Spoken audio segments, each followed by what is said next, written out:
Let's continue reading out of the book Esperanza Rising.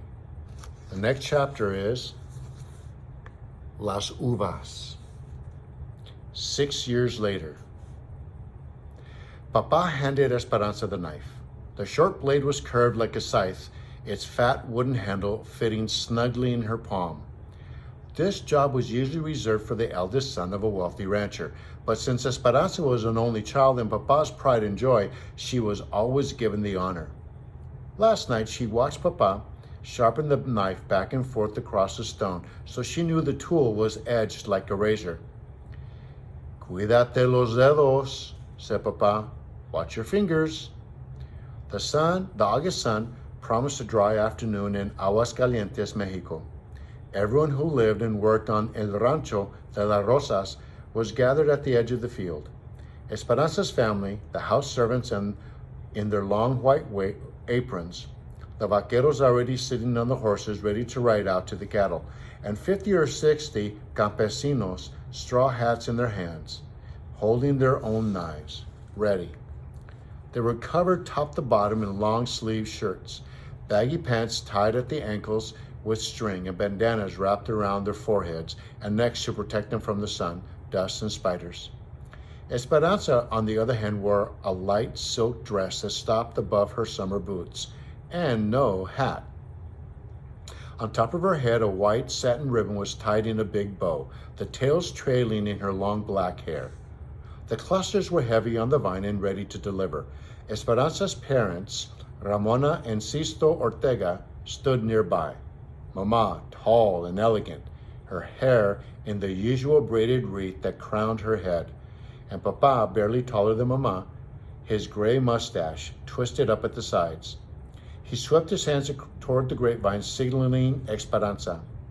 When she walked toward the arbos and glanced back at her parents, they both smiled and nodded, encouraging her forward. When she reached the vine, she separated the leaves and carefully grasped a thick stem. She put the knife to it, and with a quick swipe, the heavy cluster of grapes dropped into her waiting hands. Esperanza walked to Papa and handed him the fruit. Papa kissed it and held it up for all to see. La cosecha, said Papa. Harvest. Ole, ole, a cheer echoed around them. The campesinos, the field workers, spread out over the land, began the task of reaping the fields. Esperanza stood between Mama and Papa with her arms linked to theirs and admired the activity of the workers. Papi, this is my favorite time of year, she said, watching the brightly colored shirts and the workers slowly moving among the arbors. Wagons rattled back and forth from the fields to the big barns where the grapes would be stored until they went to the winery. Is this the reason? Because when the picking is done, it will be someone's birthday and time for a big fiesta? Papa asked. Esperanza smiled.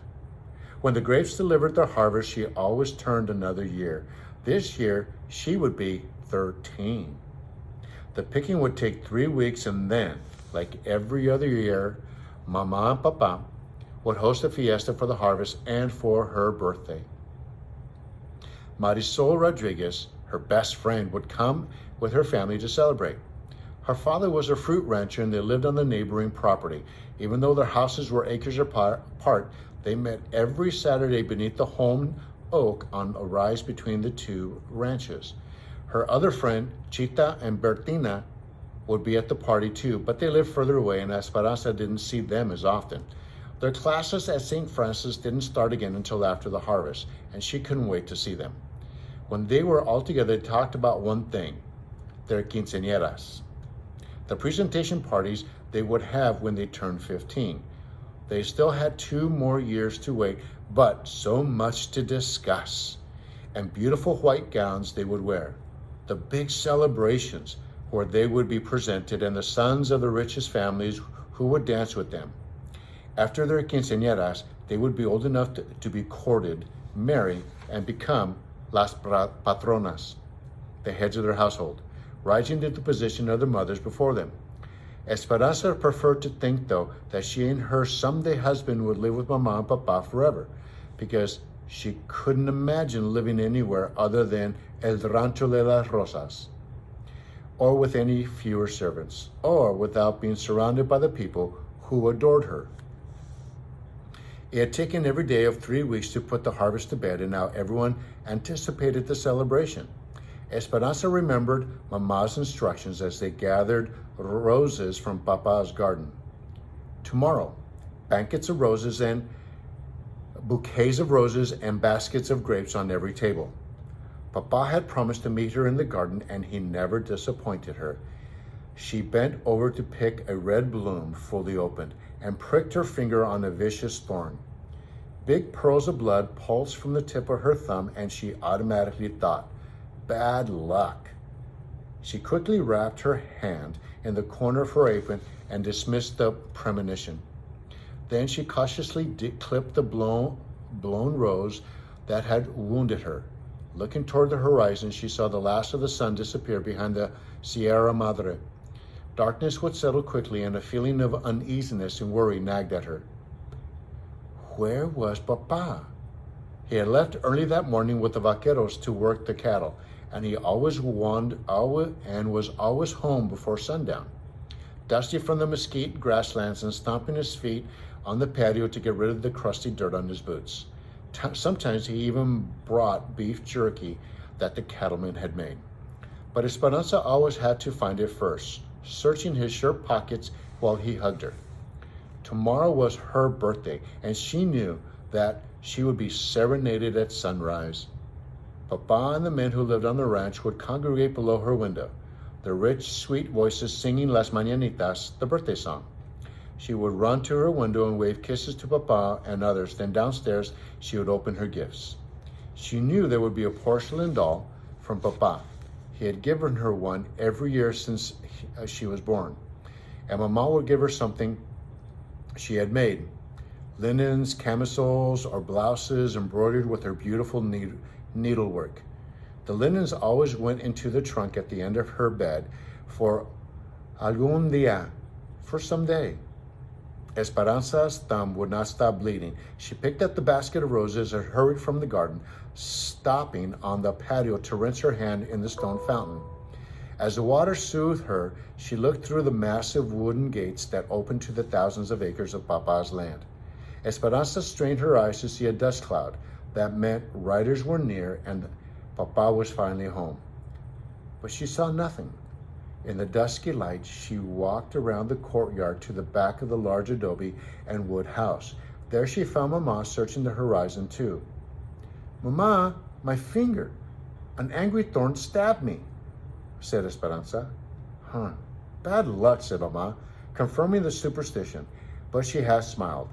They both knew that bad luck could mean nothing more than dropping a pan of water or breaking an egg. Mama put her arms around Esperanza's waist. They both sat with both sets of eyes sweeping over the corrals, stables, and servants' quarters that sprawled in the distance. Esperanza was almost as tall as Mama, and everyone said she would someday look just like her beautiful mother. Sometimes when Esperanza twisted her hair at the top of her head and looked in the mirror, she could see that it was almost true. There was the same black hair, wavy and thick, some dark lashes and fair, creamy skin. But it wasn't precisely Mama's face, because Papa's eyes were there too, shaped like fat brown almonds. "He is just a little late," said Mama, and part of Esperanza's mind believed her, but the other part scolded him. "Mama, the neighbors warned him just last night about bandits." Mama nodded and bit the corner of her lip in worry. They both knew that even though it was 1930 and the revolution in Mexico had been over for 10 years, there was still resentment against the large landowners. "Change has not come fast enough, Esperanza. The wealthy still own most of the land, while some of the poor have not even a garden plot. There are cattle grazing on the big ranches, yet some peasants are forced to eat cats. Papa is sympathetic and has given land to many of his workers. The people know that. But Mama, do the bandits know that?" "I hope so," said Mama quietly. "I have already sent Alfonso and Miguel to look for them. Let's wait inside." Tea was ready in Papa's study, and so was Abuelita. "Come, mi nieta, my granddaughter," said Abuelita. holding up yarn and crochet hooks. I'm starting a new blanket and I'll teach you zigzag. Esperanza's grandmother, whom everyone called Abuelita, lived with them and was a smaller, older, more wrinkled version of Mama. She looked very distinguished, wearing a respectable black dress and some gold loops she wore in her ears every day, and her white hair pulled back in a bun at the nape of her neck. But Esperanza loved her more for her capricious ways than for her propriety. Abuelita might host a group of ladies for a formal tea in the afternoon, then after they had gone, she'd be found wandering barefoot in the grapes, with a book in her hand, quoting poetry to the birds. Although some things were always the same with Abuelita, a lace-edged handkerchief peeking out from beneath the sleeve of her dress. Others were surprising: a flower in her hair, a beautiful stone in her pocket, or a philosophical saying salted in her conversation. When Abuelita walked into a room, everyone scrambled to make her comfortable. Even Papa would give up his chair for her. Esperanza complained, "Must we always crochet to take our minds off worry?" She sat next to her grandmother anyways, smelling her ever-present aroma of garlic, face powder, and peppermint. "What happened to your finger?" asked Abuelita. "A big thorn," said Esperanza. Abuelita nodded and said thoughtfully, "No hay rosa sin espinas." There's no rose without thorns. Esperanza smiled, knowing that Abuelita wasn't talking about flowers at all, but there was no life without difficulties. She watched the silver crochet needle dance back and forth in her grandmother's hand. With a strand of hair fell into her lap, Abuelita picked it up and held it against the yarn and stitched it into the blanket. "Esperanza, in this way, my love, and good wishes will always be in the blanket forever. Now watch. 10 stitches up to the top of the mountain, add 1 stitch. 9 stitches down to the bottom of the valley, skip 1. Esperanza picked up her own crochet needle and copied Abuelita's movements, and then looked at her own crocheting. The tops of her mountains were lopsided, and bottoms of the valleys were all bunched up. Abuelita smiled, reached over and pulled the yarn, unraveling all of Esperanza's rows. "Don't be afraid to start over," she said. Esperanza sighed, began again with 10 stitches. Softly humming, Hortensia, the housekeeper, came in with a plate of small sandwiches. She offered one to Mama. "No, thank you," said Mama. Hortensia set the tray down and brought a shawl and wrapped it protectively around Mama's shoulders. Esperanza couldn't remember a time when Hortensia had not taken care of them. She was a Zapotec Indian from Oaxaca, with a short, solid figure and blue-black hair in a braid down her back. Esperanza watched the two women look out into the dark and couldn't help but think that Hortensia was almost the opposite of Mama. "Don't worry so much," said Hortensia. "Alfonso and Miguel will find him." Alfonso, Hortensia's husband, was el jefe, the boss of all the field workers, and Papa's compañero, his close friend and companion. He had the same dark skin and small stature as Hortensia, and Esperanza thought his round eyes, long eyelids, and drooping mustache made him look like a forlorn puppy. He was anything but sad, though. He loved the land as Papa did, and it had been the two of them working side by side who had resurrected the neglected rose garden who had been in the family for generations. That had been in the family for generations. Alfonso's brother worked in the United States, so Alfonso always talked about going there someday, but he stayed in Mexico because of his attachment to Papa and El Rancho de las Rosas. Miguel was Alfonso and Hortensia's son, and he and Esperanza had played together since they were babies. At 16, he was already taller than both of his parents. He had the dark skin, Alfonso's big sleepy eyes, and thick eyebrows that Esperanza always thought will grow into one. It was true that he knew the furthest reaches of the ranch better than anyone. Since Miguel was a young boy, Papa had taken him to the parts of the property that even Esperanza and Mama had never seen. When she was younger, Esperanza used to complain, "Why does he always get to go and not me?" Papa would say, "Because he knows how to fix things, and he is learning his job." Miguel would look at her, and before riding off with Papa, he would give her a taunting smile. But what Papa said was true, too. Miguel had patience and quiet strength and could figure out how to fix anything, plows and tractors, especially anything with the motor. Several years ago, when Esperanza was still a young girl, Mama and Papa had been discussing boys from good families whom Esperanza should meet someday. She couldn't imagine being matched with anyone she had never met, so she announced, "I'm going to marry Miguel." Mama had laughed at her and said, "You will feel differently as you get older." "No, I won't," Esperanza said stubbornly. But now that she was a young woman, she understood that Miguel was a housekeeper's son and she was a ranch owner's daughter. And between them ran a deep river.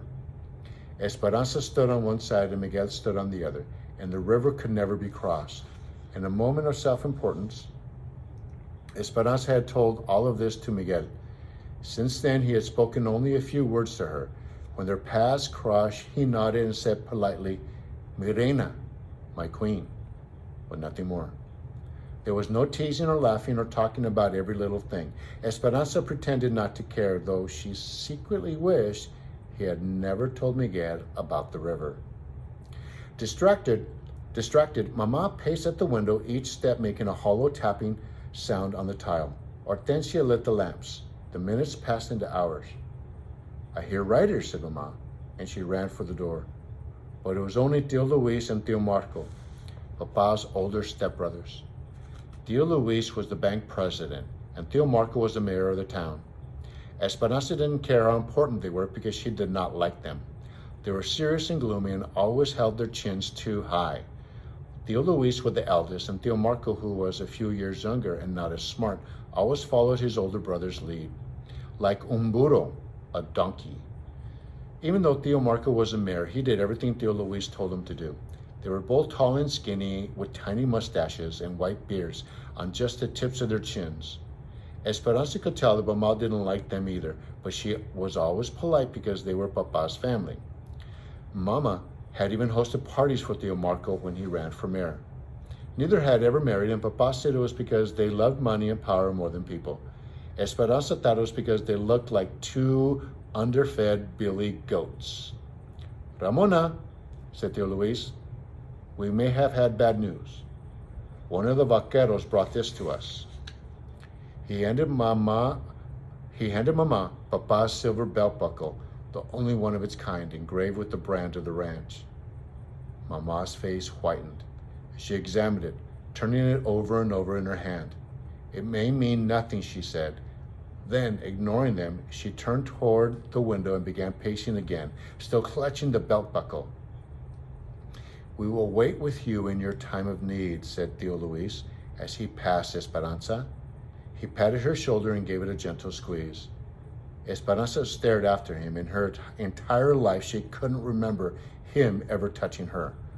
Her uncles were not like those of her friends. They never spoke to her, even played or teased her. In fact, they acted as if she didn't exist at all. And for that reason, Tio Luis's sudden kindness made her shiver with fear for Papa. Abuelita and Hortensia began lighting candles and saying prayers for the man's safe return. Mama, with her arms hugging her chest, swayed back and forth at the window, never taking her eyes from the darkness. They tried to pass the time with small talk, but the words dwindled into silence. Every sound of the house seemed magnified. The clock ticking, someone coughing, the click of a teacup. Esperanza struggled with her stitches. She tried to think about the fiesta and all the presents she would receive tomorrow. She tried to think of bouquets of roses and baskets of grapes on every table. She tried to think of Marisol and the other girls giggling and telling stories.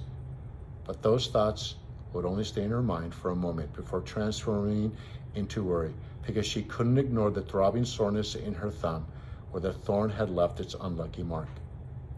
It wasn't until the candelabra held nothing but short stubs of tallow that Mama finally said, "I see a lantern, someone's coming."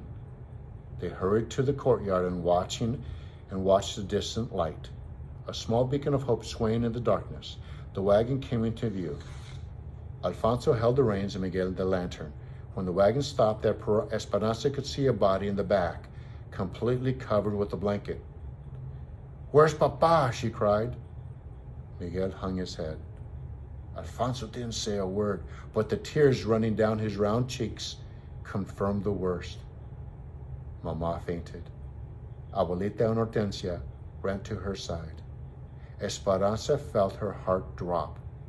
A noise came from her mouth, and slowly her first breath of grief grew into a tormented cry. She fell to her knees and sank into a hole of despair and disbelief. It's the end of chapter 1.